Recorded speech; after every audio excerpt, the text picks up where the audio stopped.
This program is about unsolved mysteries. Whenever possible, the actual family members and police officials have participated in recreating the events. What you are about to see is not a news broadcast.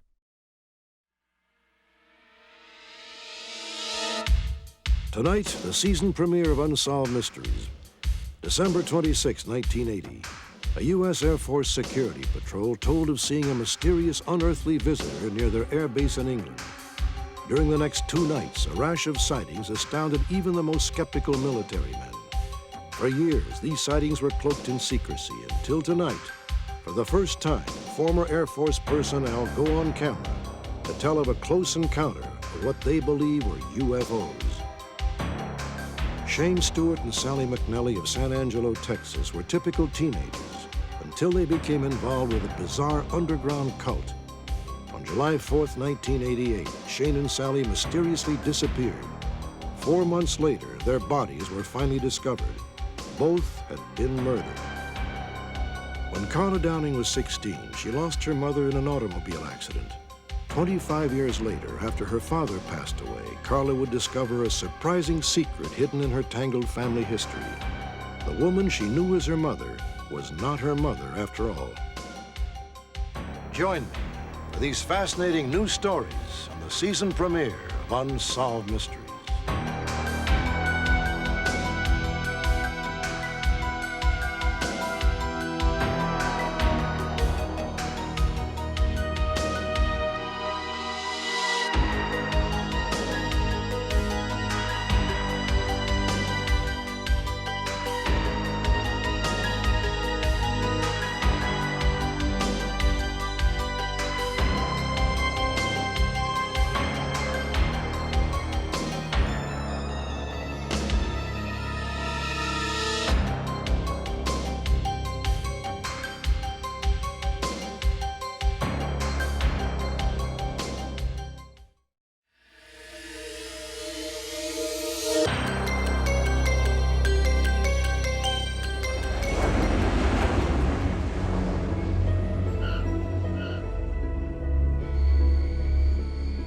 The 81st Tactical Fighter Wing of the United States Air Force operates out of southeast England.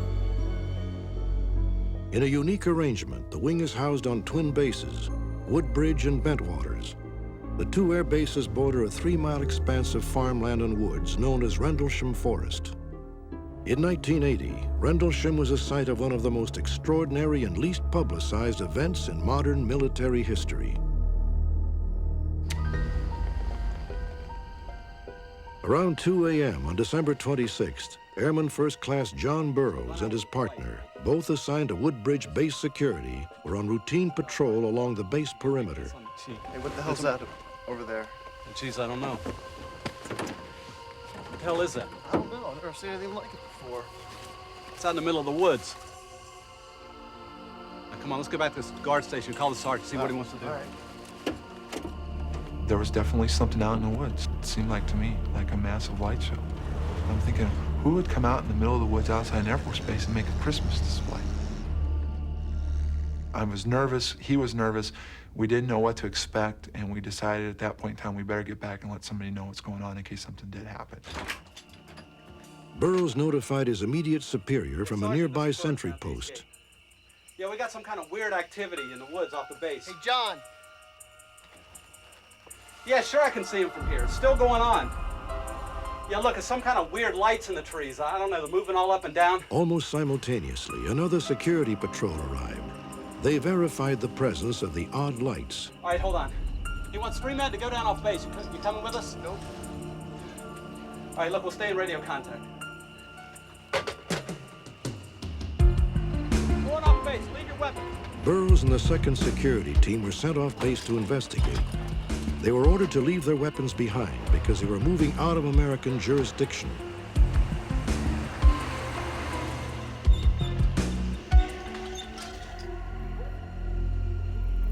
We were intrigued, but we were also very nervous. We didn't know what we were getting into.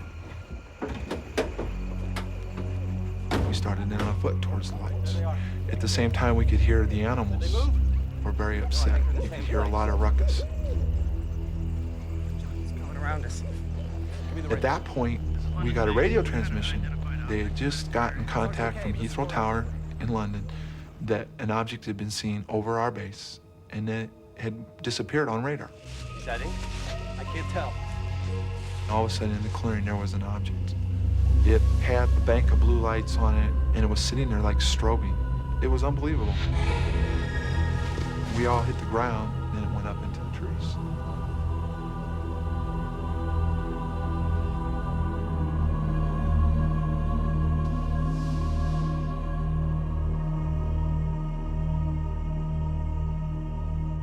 When it was happening, everything seemed to go slower.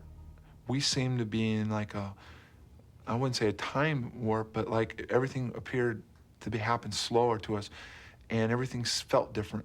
But when it disappeared, it was like everything was normal again. The perception of the ground, the air, the sky, the stars, the whole 9 yards were different. Where'd it go? For more than 2 hours, the three men played an eerie game of cat and mouse with a mysterious craft. It appeared almost to toy with them. It was off the ground and the horizon above the trees. And it always stayed out in the distance and horizon. Sometimes it appeared to get closer, and we were going to get close to it again, and then we never did.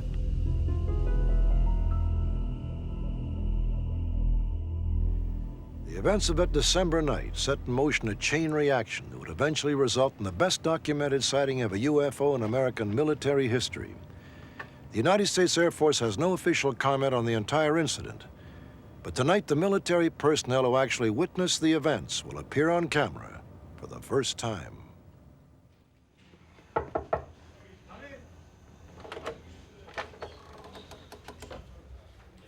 Just 5 hours after the sighting, John Burroughs reported to his shift commander.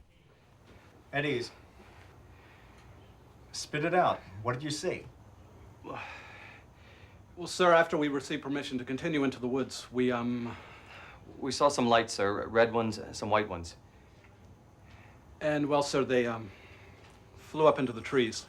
He basically said, gentlemen, you saw something. Heathrow Tower confirms that you saw something. And now let's go out into the area and see if we can find any physical proof of what happened. I was hoping when I got out there that basically I would see nothing. There would be no telltale evidence that possibly something happened. That would make it easier for me. Because if there's nothing proving that something happened to me, you can just kind of check it off. But when you get out there and you find damage to the trees, depressions in the ground and stuff, that makes it even more unexplainable. We came up through the woods to this point right about here. I see. We saw it hovering. Later that same day, Burroughs rendezvoused with a British police officer. Together, they explored the site where Burroughs had seen the strange object. We were watching it for about 20 minutes. See this? Indeed, there were circular impressions in the earth directly below the spot where the craft had appeared to hover. What could have made that? It was more of a mystery. See over here? Because when I first saw it, I didn't perceive it as something sitting on the ground with a tripod, like a tripod type thing. Now all of a sudden there's physical proof showing that something sat down in that area. 3.4 meters. The British police officer dismissed the circles as the marks of burrowing forest animals. Nevertheless, he did order his men to measure the distance between the circles. 3.4 here, too. Surprisingly, the three circles were exactly the same distance apart and formed a perfect equilateral triangle. 3.4 as well. Early the next morning, Colonel Charles Halt, Deputy Base Commander, arrived at Woodbridge Security Headquarters. Rumor of the UFO sighting had spread like wildfire. What's going on? Colonel, you're not going to believe this, but Burroughs and Peniston were running around the woods last night chasing after UFOs. Yeah, UFOs, what are you talking about? Listen, I thought they were yanking me, but the guys saw something. They thought an aircraft went down, so they went and looked. There were these lights in the woods. Why isn't that in the blotter? The lieutenant didn't want me to put that in, sir. Is anybody sure it wasn't an aircraft that went down? No, sir. Then put it in the blotter. Yes, sir. I was very skeptical. I found what had allegedly taken place hard to believe, and I was really going to debunk it, quite frankly. And as events unfolded, I became more and more concerned that there may be something to this. I kept telling myself that there had to be some type of an explanation for it, but I certainly couldn't find one, and even to this day, I can't explain what happened. Straight back, straight back! That evening, unusual lights were spotted once again. In response, the base commander ordered large mobile floodlights, devices commonly known as light-alls, to be set up in the woods. Good! All right, move it out! At 9:30 p.m., Colonel Halt received word that the light-alls were inexplicably malfunctioning. I don't know, sir. Craziest damn things I've ever seen. Animals in the forest are acting weird. Starlight scope's going bad, and radios ain't working, and light-alls ain't coming up. Let's get out there and see what we got. All right, sir. This is Colonel Halt to command. We're going out to Rendlesham Forest. During the next 6 hours, Colonel Charles Halt will be swept up in an unbelievable series of events, which would prove to be one of the most elaborate encounters of the UFO ever documented. When we return, the details of Colonel Halt's odyssey.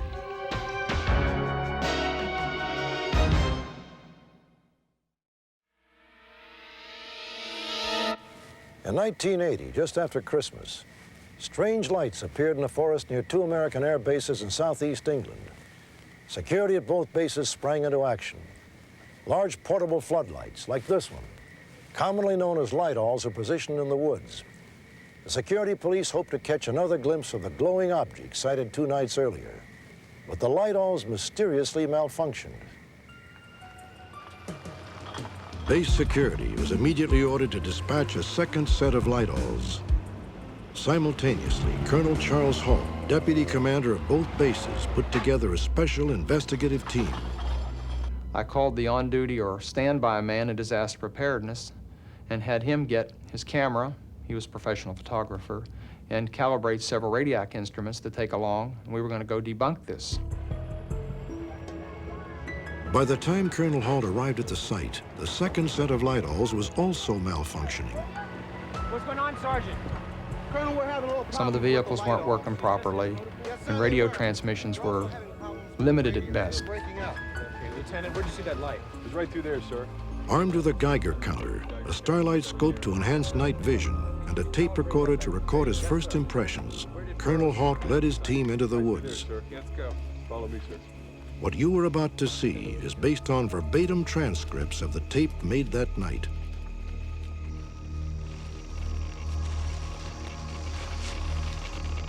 We're in the center of a triangle. It didn't take us long to find what I believe was a landing site of some sort.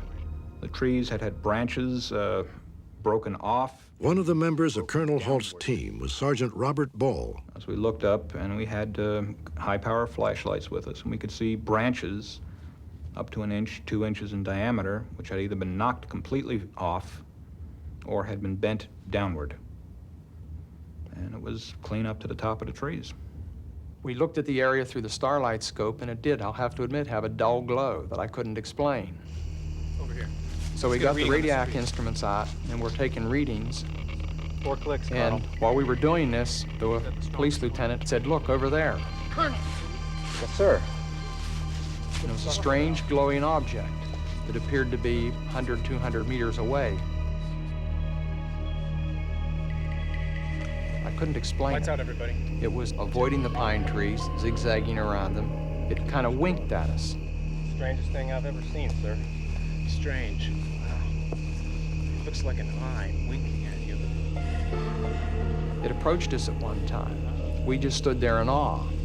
Watched it probably for a minute or two, maybe a little more. Finally, the object began to move away. Colonel Halt and his men followed. As we were pursuing this glowing object through the woods, we noticed a farmhouse directly in front of us. We've got a reading of 2 on the counter that's much higher than background radiation. The farmhouse appeared to be glowing very brightly, as though it were on fire. I reckon there's somebody in there, sir. I don't know, Lieutenant. The object then broke into 5 white objects and disappeared. Let's go. And there was a very strange feeling in the air. It made your hair bristle. It was sort of like static electricity. You just had a very unusual feeling. And I don't think it was all psychological. I think there was something physiological about it. There was something to it. I don't know what it was. We ventured on toward the coast, trying to decide what to do next. There. We looked to the north, and about 30 degrees off the horizon, there were 3 objects in the sky. They started moving rapidly about in sharp angular movements, as though they were exercising some type of formation or search pattern. I'm not really sure what it was. We now have multiple sightings of up to 3 objects of a similar I think there was some type of guiding force behind these objects. Whether it was trying to communicate with us, whether it was trying to warn us, or whether it was trying to do something to us, I don't know. To me, it looked like a grid search, like they were boxing off an area and looking for something. And that was the thought that hit me right away and has stayed with me over the years. It looked like a search pattern. Colonel Halt's initial skepticism eroded with each passing minute and each bizarre sighting. There's definitely something up there. Hey, we've got an object. We could very clearly see it. It sort of danced about in the sky, and it sent down beams of light. I noticed other beams of light coming down from the same object, following different places on the base. My boss was standing in his front yard at Woodbridge, and he could see the beams of light falling down. And the people in the weapons storage area and several other places on the base also reported the lights. I woke up about 3:34 in the morning, and for whatever reason, I felt like maybe something had happened again. I don't know why. I just woke up and felt like something had came back. Don't ask me why. It just was a gut feeling. So I went ahead and got up and went up to the base.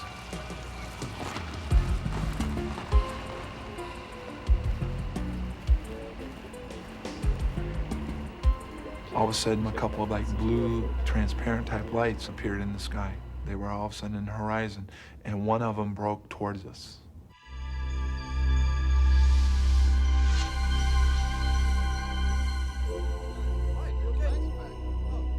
The only time the light owls were working as far as came on and off when I saw them were when the light passed them. And I have no idea what caused the light owls to come on and off other than the fact that the blue light, as it passed, the light owls came on. At virtually the same moment, 300 yards away, Colonel Halt's investigation was about to culminate in a remarkable close encounter. Hey, here. The object was coming at us at a very high rate of speed. One of these beams of light fell very, very close to us, sort of a pencil beam of light. Down from the object to the ground near our feet. Like this is unreal.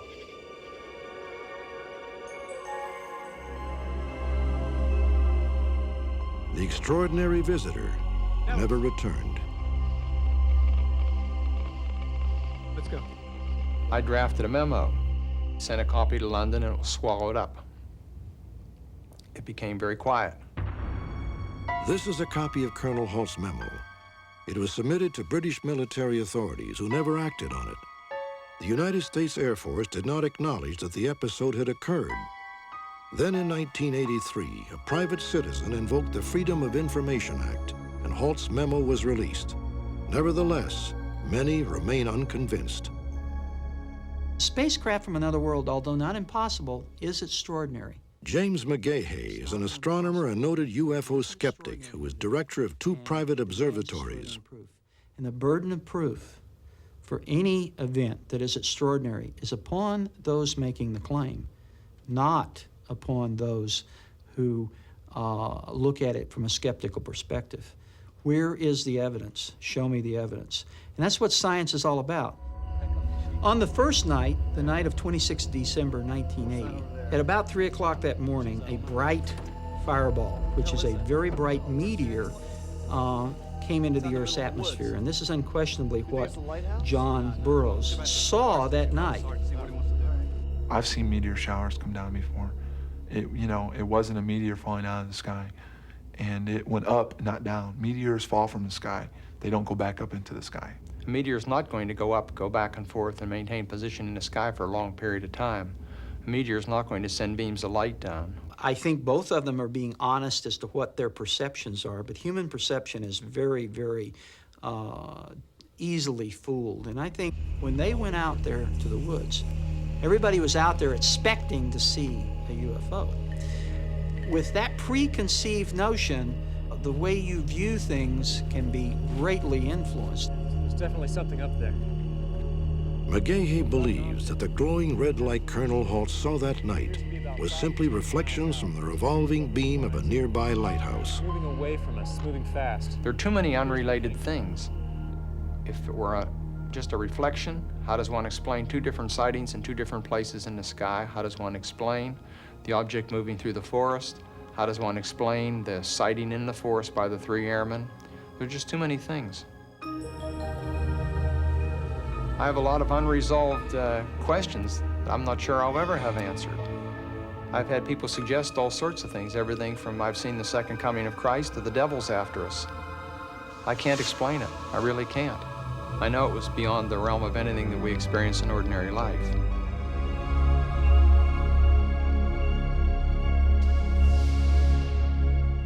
According to Colonel Halt, 2 other unconfirmed sightings have been reported in the vicinity of Woodbridge Air Base. The first in January of 1981, the second 9 months later. In the initial sightings of 1980, at least 15 men, all of them U.S. Air Force personnel, witnessed the strange lights and objects firsthand. The Air Force continues to have no official comment on the entire series of events. Next, the murder of 2 teenage sweethearts. Some say they were the victims of a bizarre cult.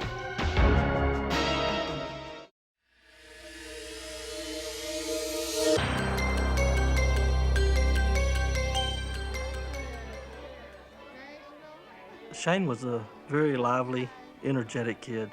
To me, he was like Beaver Cleaver, the all-around boy, always having fun, always making sure that everybody else had fun. He had a lot of dreams, a lot of goals, and he was a very lovable kid. When Shane and Sally met, it was just like 2 people clicked on. There was a bond there that was almost inseparable. It was like the 2 kids were made for each other. Sally loved people. She would do anything for a friend. Sally tried hard to please people. She wanted people to like her. She wanted people to respond to her and love her.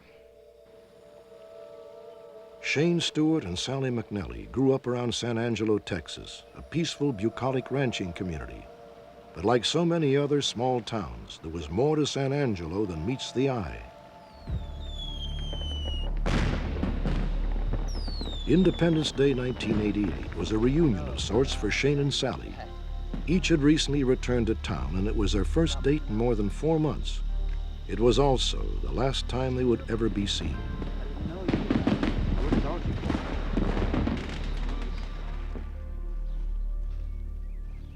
The next morning, a ranger discovered Shane's car abandoned near O.C. Fisher Lake. Fast food wrappers lay strewn across the front seat. The keys were on the dashboard. Shane and Sally were nowhere to be found. Marshal Stewart felt his son would not leave his car unlocked with the keys in it and just merely walk off. However, there were no signs of a struggle, and so consequently we looked at it at first from the standpoint of 2 kids ran off and got married. Knowing how much he loved that car, that he wouldn't leave it, I was very, very concerned that something tragic had happened. Send me a justice of the peace to this location. 4 months later, 2 skeletons were found near Twin Buttes Lake, 17 miles from where Shane's car was abandoned. Marshal Stewart was monitoring his police scanner and immediately rushed to the scene. I got out of the pickup and walked over to the area. Gut feeling is apparent. I knew they had found Shane. Hi, Marshal. Hello, Liz. How are you? Marshal, how you doing? Y'all find Shane's body? Yeah, we sure did, and it's pretty gruesome in there. I want to see him. Well, we just want to let you know that there's not a whole lot left. I want to see him. Okay, let's go with you.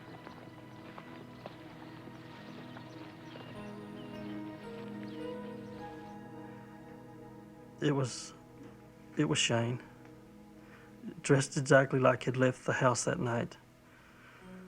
And I knelt down beside him and told him that I had found him and we would take him home. The forces of nature had washed away all forensic clues, but detectives were able to determine that both victims had been killed by shotgun blasts. The discovery of Shane and Sally's bodies was a culmination of a 4-month search which had introduced their parents to a strange and frightening subculture. Marshall Stewart and Pat Wade discovered that their children were engaged in activities which many believed were linked to a satanic cult. In Sally's case, it appeared to be part of a desperate search for acceptance in the wake of a painful and troubled childhood. I married and had Sally when I was very young. So Sally and I spent a lot of our time growing up together. We were like sisters when she was small. And as Sally became a teenager, she became more and more rebellious. And I had less and less role in her life. I don't think I ever heard her call her mother mother. It was always Pat. She was real resentful towards the fact that her dad wasn't around. And she blamed it on Pat a lot when we were kids. Sally began sneaking out late at night, and on one occasion, Pat stayed up to confront her. Sally. Pat. Where have you been? You scared me. Scared you? I've been waiting here all night. I just went out for a walk. Sally, you snuck through the window. So what? So I've been worried about you. Look, you don't know anything about this, okay? So just leave me alone. That was the only explanation she would give me. So I called one friend of Sally's. The boy's mother answered the phone, and she told me that the kids were mixed up in Satan worship. And she said that a group of kids had been at her house one night and said they had a demon in a bottle. Sally really got to a point to where she thought, nobody loves me. These people come along and they say, okay, we'll give you that love, we'll give you that companionship that you need. You just come with us and do what we ask. You know what I mean? Anyway, I'm glad I'm here. Sally began to attend ritualistic parties on a regular basis. One evening, she invited Helen to join her. And she said, It's Ouija time. Turn out the lights. I'm gonna do this. You want to? No, thanks. I need some hands on the oracle. In the name of our Father, the great Satan, we humbly bow to you now and turn over our will to your great wisdom. Spirit of the oracle, we call on you tonight to guide us. Sally? Sally went into a trance, Sally, are you all right? and it really scared me. What? I'm leaving. Okay. Half of me said, Sally's pulling a stunt, just ignore it. And half of me said, well, maybe they're kind of having fun. In the fall of 1987, Sally began dating Shane Stewart. She introduced him to her new friends. According to Shane's father, his behavior began to change as well. Come on, boy. Come on, what's wrong with you? Shane started getting into fights. Come on. One day, Shane's getting the better of this guy. His two friends jumped in, and then he was thrown into the river. So I told him, I said, you should have learned a lesson. One, not to fight, and two, be aware of where you are, what you're doing, because people can always gang up on you. In March of 1988, Sally called Sheriff's Deputy Larry Counts. She and Shane had grown disillusioned when some members of the cult began engaging in criminal activities. She and her boyfriend, Shane, were members of this group, and they were trying to get away from it. She said there was a lot of drugs involved. There was a lot of group sex. She also expressed that she had a weapon that had been given to her by another member of the cult. And when he gave it to her, he told her and Shane that the gun had been used in a murder robbery. 2 months earlier, Shane and Sally had moved in together. They agreed to meet with Deputy Counts in their apartment to hand over the gun. Shane, he's here. Okay. He's trying to find the gun. Okay. Well, during this meeting, when I first met them face to face, You really think that they were making this stuff up, but they seemed sincere. This is the gun that guy gave us that I told you about. Does he have any other weapons? Yeah, he's got a whole toolbox full of guns. I mean, it's scary because you know these guys are crazy. After they gave me this weapon and we did some checking on it, it turned out to be a stolen gun. Then their story became a little bit more credible. He's not going to find out about this, is he?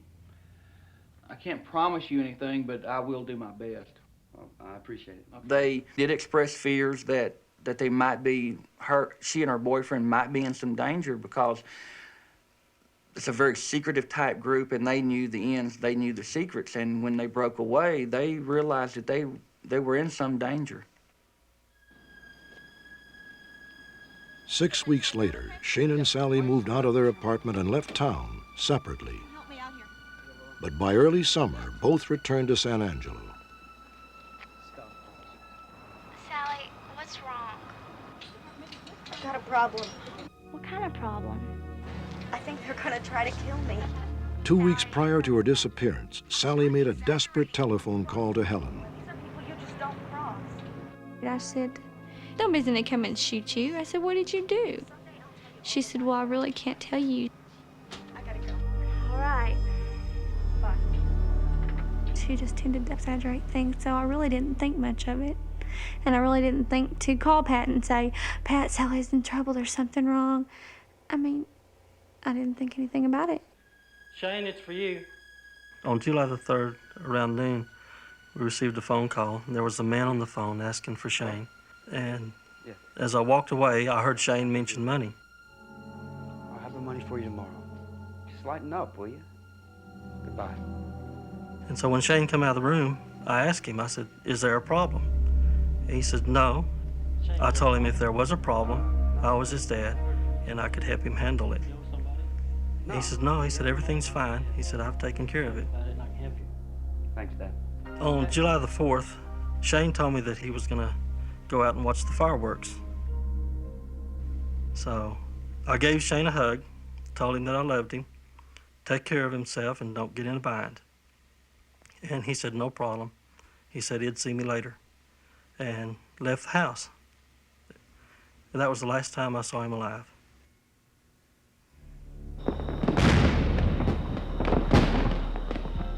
Police have reconstructed the events which preceded the disappearance. At 9 p.m., Shane and Sally watched the annual fireworks display at Lake Nasworthy. 4 hours later, a fisherman anchored offshore spotted them at O.C. Fisher Lake 6 miles away. He could see the young couple standing by a car. Then he saw a pickup truck approach.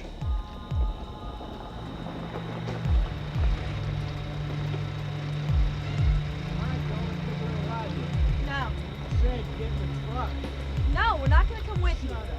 Hey, listen, I said we're not into that anymore, okay? So just leave us alone. I heard them talking about she didn't want to be with them people no more. I listened a little bit more, and they continued arguing at first, and then I got to thinking, well, there's just a bunch of kids out there drinking, partying. And I turned my boat around and I left. It was the last time anyone saw Shane Stewart and Sally McNally alive. Marshall Stewart refused to believe that the children had run away. For 4 months, he scoured the lake area and began questioning people whom he believed might know something about his son's disappearance. One of the youths he talked to was allegedly involved in the cult. Hi, I'm Shane's dad. Do you remember me? Mr. Stewart. Shane told me if he and his friend ever got together, there was going to be bad trouble. He said, we're enemies. We hate each other. If there's ever a confrontation, he said, there's really going to be a fight. What's wrong with your face? It looks like you've been in a fight. It's just a cut. I ain't been in no fight. Okay. Good luck. And I walked away from the door, convinced he had confronted Shane somewhere and there had been a fight, and he just wasn't telling me the truth. I felt like Shane and Sally had gone to the lake and were probably sitting out there on the table listening to music and been approached by probably some of their friends or enemies.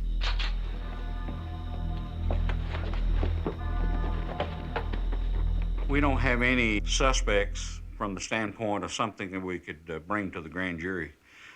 We have investigated it with the people that have been referred to us by as having been in the cult activity, and consequently they are suspects until we solve the murder.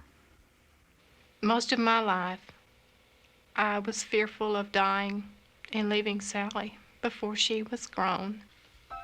And then for the tables to be turned and for Sally to leave me. This is the worst nightmare that any parent can have. And it never goes away. There's no words to describe what you feel when you find your child murdered. Nothing that you can do to console them during their last hours. These people need to be caught and brought in and punished for what they've done, and to prevent something like this from happening again. I'd like to sit through the trial and make sure that justice has been served. When Sally's body was discovered, a fortune from a Chinese cookie was found in her pocket. It read, "You'll always be surrounded by friends." Authorities believe that Shane Stewart and Sally McNally were murdered by their friends as a direct result of their cult activities. Police are convinced that there were witnesses to the crime who were afraid to come forward. If you have any information, please contact the Tom Green County Sheriff's Department in San Angelo, Texas. When we return, a woman needs your help to find her real mother, whom she has met only once.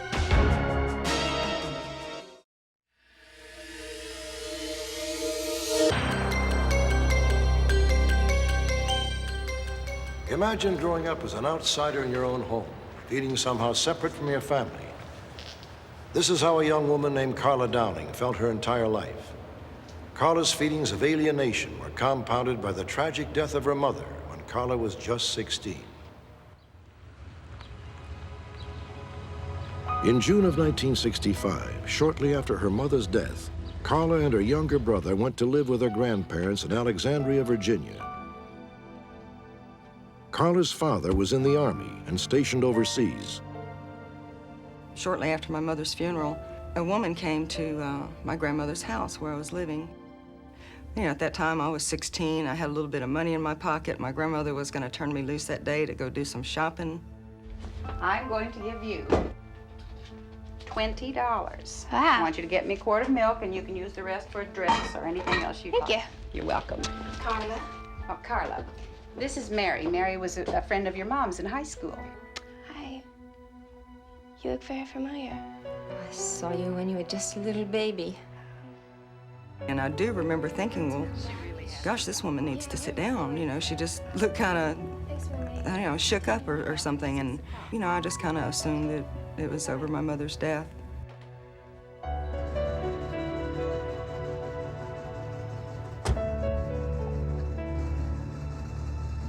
And looking back, you know, I can remember what she wore, where she sat, what I was doing at the time, what I had on. You know, just it did come back to me. And I really wished I would have paid more attention at that moment. Carla was born in December 1948. Her father, Chester Libby, was an Army sergeant. Her mother, Mildred, a secretary. In 1951, Carla's brother, Ronnie, was born. But within a few short years, Carla began to feel that she somehow didn't fit in. The whole time I was growing up, I always knew that, you know, there was just something not right, mainly because of the difference between my brother and I.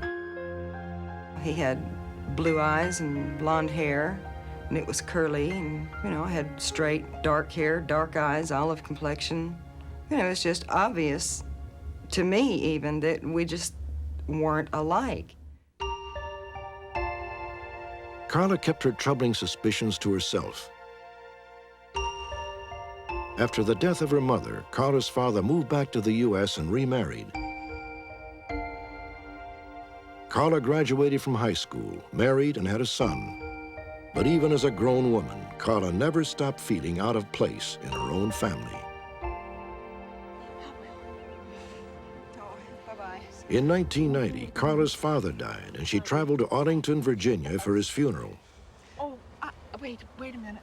Bob, would you take that, please? Oh, sure will. Honey, I've got something in the trunk of the car I want you to have. Okay. Now, Carla, this belonged to your dad, and he wanted you to have it. All his military papers are in here, and a few more.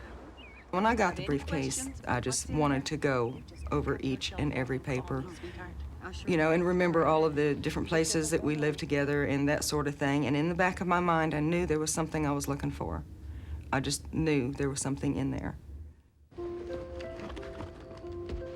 That night, when she was finally alone, Carla began to sift through the contents of her father's briefcase. 2 documents in particular caught her attention.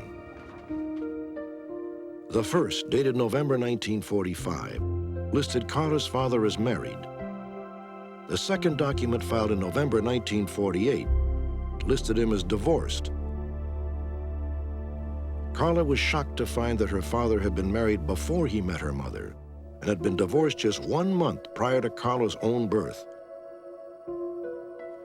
The discrepancy between the 2 documents heightened all of Carla's suspicions from childhood.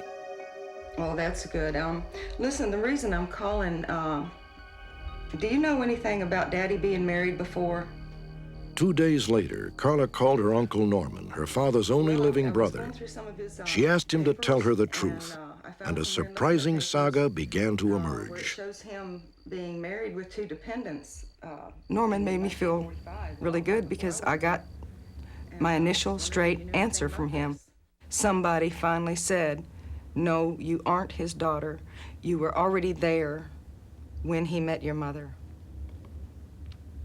So at that point, I felt a sense of relief because at least I knew something. I had a direction. Hello? Hi, Carla. This is Ronnie. How you doing, honey? I'm doing An hour later, Carla's brother Ronnie called with more unsettling Dad news. were married once before? Well, I knew that Dad was married before, you know, because of the papers and what Uncle Norman told me. Well, I found out from Uncle Ed that Mom was married also. Well, then that would mean I was probably her daughter by a previous marriage then, right? Well, here's the thing. I noticed something peculiar on my birth certificate a couple of years ago, and I looked at it again last night, and it states the number of children born to Mom before me, if any, and it lists this figure as none. If his birth certificate is correct, that means that he and I are not brother and sister. So now I have a father who wasn't my father, a brother who isn't my brother, and I'm not real sure about my mother at this point. Carla Downing's tangled family history finally began to unravel. Carla learned from her uncles that her mother, Mildred, had suffered a series of miscarriages during her first marriage. In 1948, Mildred met a recent immigrant named Mary, who was pregnant and unmarried. In that time and place, Mary knew that she would be unable to keep her baby. According to Mildred's brothers, the 2 women concocted a scheme to switch ID cards in the hospital. Yes. What's her name? Her name is Mildred Graham. She doesn't speak any English. In doing so, Mildred would be listed on the birth certificate as a child's mother. Mildred Cart. From the very beginning, even as a kid, because I was about 12 when I think this occurred, I always had the feeling that, you know, that Carla really should know. I don't know why I felt that way, even at that age, but I almost had a sense that someday it was going to come out. She's beautiful. Beautiful. May I hold her? It's my thinking that this must have really been hard on Mary because, you know, if that time she felt like she could not have a child for whatever reason, I mean, she was concerned enough that she went to this extreme with my mother to see that I was in a good family. I just have this need to find Mary. I want to be in the same room with someone I resemble. I want my mother. I want somebody that I've been looking for a long time. On the night of our broadcast, Carla Downing's prayers are finally answered. Her natural mother, Mary Maxwell, was still very much alive and very anxious to see her daughter. Carla was also overjoyed to discover she had 2 half-sisters. 8 days later, Carla traveled from her home in Tennessee to Maryland, where she was finally reunited with her mother.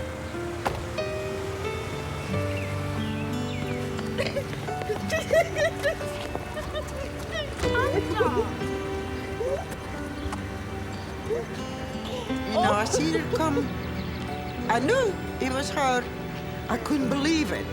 And all I could say was, Carla, oh, Carla. And I ran out the door, and she almost fell out the car, I think. And we couldn't do nothing else but hold each other and cry. When I saw her for the first time, I just can't describe that feeling. It's home at last. Oh, golly. I can breathe again. It's just the happiest moment in my whole life, you know. Just the happiest moment in my whole life.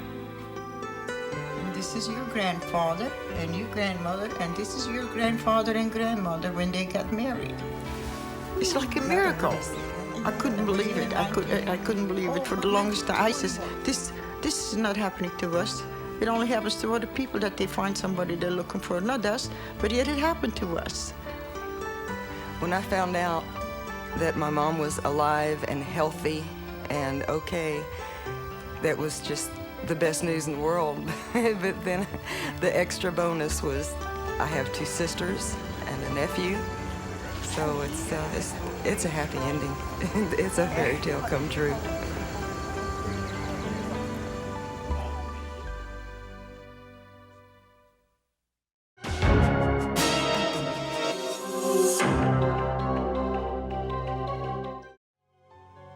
On our next Unsolved Mysteries, history records that 26-year-old John Wilkes Booth, the assassin of President Abraham Lincoln, was killed by Union troops in 1865.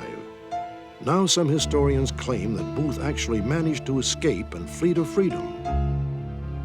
While researching this story, we were surprised to discover that even the Encyclopedia Britannica is not sure of what happened to John Wilkes Booth. Join me for this fascinating and controversial journey into the past next time on Unsolved Mysteries.